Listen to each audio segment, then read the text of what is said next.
Un tout petit bébé avançait lentement à quatre pattes vers un immense bouvier bernois immobile au centre du salon. Ses parents s'étaient figés sur place, comme si leur corps refusait soudain d'obéir à l'urgence qui hurlait dans leur esprit. L'air lui-même semblait s'être épaissi. Le chien, massif, imposant, baissa légèrement la tête.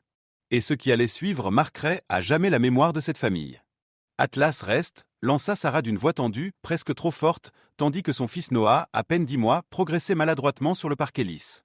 Le bouvier bernois se dressait comme une montagne silencieuse au milieu de la pièce.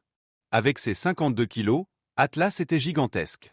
Son pelage tricolore, noir profond, blanc éclatant et brun roux, captait la lumière douce de l'après-midi, lui donnant une allure presque irréelle, comme une présence sortie d'un autre monde. Ses pattes énormes, larges et puissantes, semblaient capables d'engloutir tout ce qui se trouvait sur leur passage. Noah, lui, portait une petite grenouillère bleue décorée de nuages.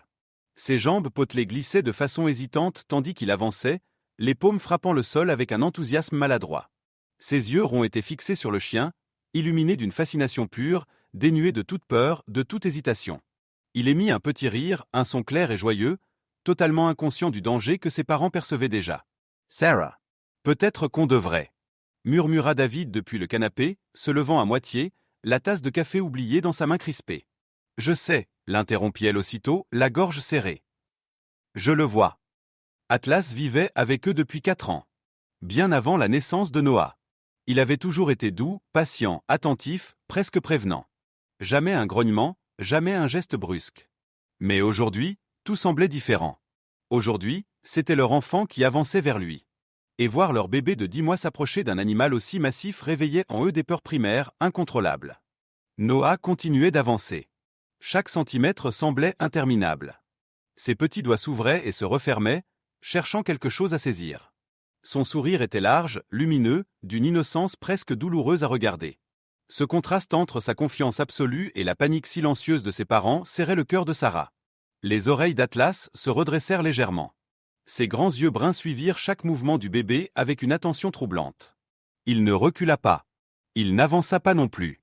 Il observait, parfaitement immobile, avec une intensité qui fit monter un nœud dans l'estomac de Sarah. « Viens vers maman, mon amour » murmura-t-elle en avançant d'un pas lent, consciente qu'un geste trop brusque pourrait déclencher l'irréparable. Mais Noah n'écoutait pas. Son regard restait accroché au chien. Ses lèvres formaient des sons confus, peut-être une tentative maladroite de prononcer son nom. Atlas. Atlas changea imperceptiblement d'appui, transférant son poids d'une patte avant à l'autre. Un mouvement lent, maîtrisé, presque réfléchi. Son corps massif se déplaça avec une grâce inattendue. Noah tendit la main, riant doucement, totalement confiant. Atlas. Bon chien. Reste. Souffla Sarah, cherchant à maintenir une voix calme malgré le tremblement de ses mains. La queue du chien frissonna à peine. Pas un battement joyeux, mais un signe discret, comme une reconnaissance silencieuse. Puis tout bascula. Noah tenta DSE redressa. Ses jambes flageolèrent.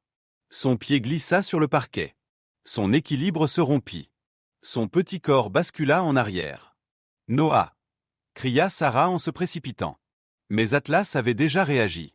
Avec une rapidité presque irréelle pour un animal de cette taille, il se déplaça et s'abaissa, positionnant son corps exactement sous le bébé qui chutait. Noah ne toucha jamais le sol. Il atterrit sur une épaisse fourrure chaude, amortie, protégée. Atlas encaissa le choc sans broncher, devenant un rempart vivant. Noah éclata de rire, inconscient de ce qui venait de se produire. Il enfouit son visage dans le pelage tricolore, agrippant des touffes soyeuses. Gros, gazouilla-t-il, ravi. Sarah tomba à genoux, submergée, le souffle coupé. Il l'a attrapé. David. Il l'a attrapé. David restait figé, le visage pâle. TUSVUSA Vitesse? Il savait. Il a compris avant nous. Noah, déjà, tentait de se relever à nouveau, utilisant le dos du chien comme appui. Ses bras s'ouvrirent encore une fois. Câlin. Le temps sembla suspendu. Atlas se raidit un bref instant, chaque muscle tendu. Puis, lentement, infiniment lentement, il abaissa sa tête. Ses pattes avant s'écartèrent, son poitrail toucha le sol, puis son ventre. Il se fit plus petit. Aussi petit qu'un animal aussi gigantesque pouvait l'être. Centimètre par centimètre, sa tête descendit jusqu'à venir se poser exactement à hauteur des bras de Noah. Le bébé referma ses bras autour de cette immense tête. Et le monde reprit son souffle. Le temps sembla se dilater après que Noah se fut totalement abandonné au sommeil, niché contre la chaleur massive d'Atlas. Le silence qui envahit la maison n'était pas ordinaire. Il était dense, presque solennel, comme si chaque mur, chaque meuble avait compris que quelque chose d'essentiel venait de se produire et s'était figé pour ne pas troubler l'instant. Sarah demeura longtemps à genoux sur le parquet, incapable de se relever. Ses jambes tremblaient encore légèrement, non de fatigue, mais de ce contre-coup brutal que le corps ressent lorsque la peur viscérale s'éteint enfin. Noah dormait profondément. Son petit corps s'était entièrement relâché, abandonné à cette présence immense qu'il avait instinctivement choisie. Sa joue était enfouie dans la fourrure épaisse, chaude, et son souffle l'en dessinait un rythme régulier et apaisant. De temps à autre, ses lèvres remuaient imperceptiblement et ses doigts, toujours agrippés à quelques mèches du pelage tricolore, se desserraient puis se refermaient, réflexe inconscient d'un enfant qui se sait en sécurité. Atlas n'avait pas changé de position. Son corps colossal était étendu sur le sol, mais rien dans son immobilité n'évoquait le repos. Chaque muscle semblait engagé sous la peau épaisse, prêt à réagir. Ses grands yeux bruns restaient ouverts, attentifs, parcourant lentement la pièce. Il observait tout. La posture de Sarah, la position de David, les ombres mouvantes sur les murs, les sons lointains de la maison. Ses oreilles pivotaient à peine, captant le moindre bruit, même le plus infime. Il montait la garde avec une concentration absolue, comme s'il avait accepté une mission silencieuse qu'il n'était pas question d'abandonner. David finit par expirer longuement, un souffle profond qu'il semblait retenir depuis une éternité. Il passa une main sur son visage encore pâle et s'accroupit à quelques pas, incapable de détourner le regard d'Atlas. Il avait partagé des années de vie avec ce chien. Il l'avait vu jouer, courir, se montrer affectueux, parfois maladroit. Mais jamais il ne l'avait vu ainsi. Jamais il n'avait perçu cette intensité calme, cette maîtrise silencieuse qui dépassait tout ce qu'il connaissait. « Il dort vraiment », murmura-t-il, comme s'il avait besoin de l'entendre pour y croire. Sarah hocha lentement la tête. Elle s'approcha encore, chaque geste mesuré, presque cérémoniel. Elle posa délicatement sa main sur le dos de Noah. La chaleur de son fils la traversa comme une vague. Le rythme apaisé de sa respiration fit monter une émotion si forte qu'elle dut fermer les yeux pour ne pas sangloter. Une larme silencieuse glissa sur sa joue. « Il est bien, souffla-t-elle enfin. Il est parfaitement en sécurité. » Noah remua légèrement dans son sommeil.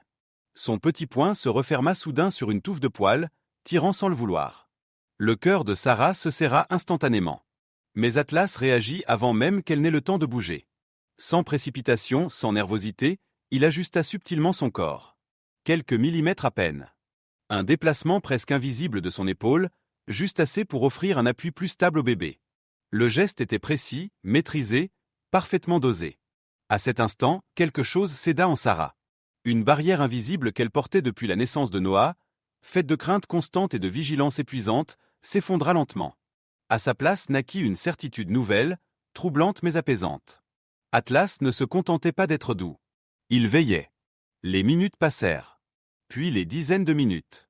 Personne ne parlait. La lumière de l'après-midi glissa peu à peu vers des teintes plus pâles. Les ombres s'allongèrent sur les murs, mais rien ne troubla l'équilibre de la scène. Atlas demeurait immobile, attentif, parfaitement conscient du moindre mouvement de l'enfant contre lui. Noah soupira doucement et se rapprocha encore de la chaleur du chien. Atlas répondit par une infime pression de son flanc, un contact à peine perceptible mais suffisamment présent pour maintenir l'enfant dans une position stable. Sarah observa chaque détail avec une acuité nouvelle.